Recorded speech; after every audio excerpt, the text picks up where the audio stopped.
আজ এই হেফাজতে ইসলামের মঞ্চ থেকে অন্তর্বর্তীকালীন সরকারকে আমি স্বাগত জানাই, তাদেরকে আহ্বান জানাই, বলতে চাই দেশ ও জনগণের পক্ষে আপনারা যে কাজ করবেন তার প্রতি আমাদের অকুণ্ঠ সমর্থন থাকবে।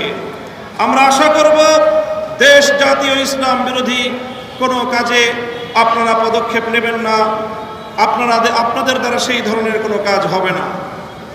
আমরা দেশবাসীর নিরাপত্তার প্রতি দৃষ্টি আকর্ষণ করতে চাই।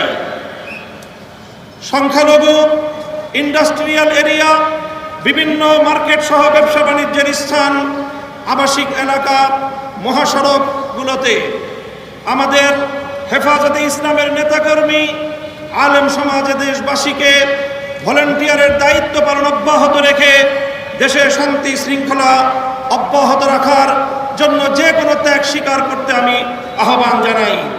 সেই সঙ্গে সংখ্যালঘু ইস্যুটিকে অযথা অপ্রয়োজনে এটিকে গণমাধ্যমের সামনে অযাচিতভাবে উপস্থাপন করে দেশের ভাবমূর্তি ক্ষুণ্ণ না করার জন্য সংশ্লিষ্ট সকলের প্রতি আমি উদাত্ত আহ্বান জানাই।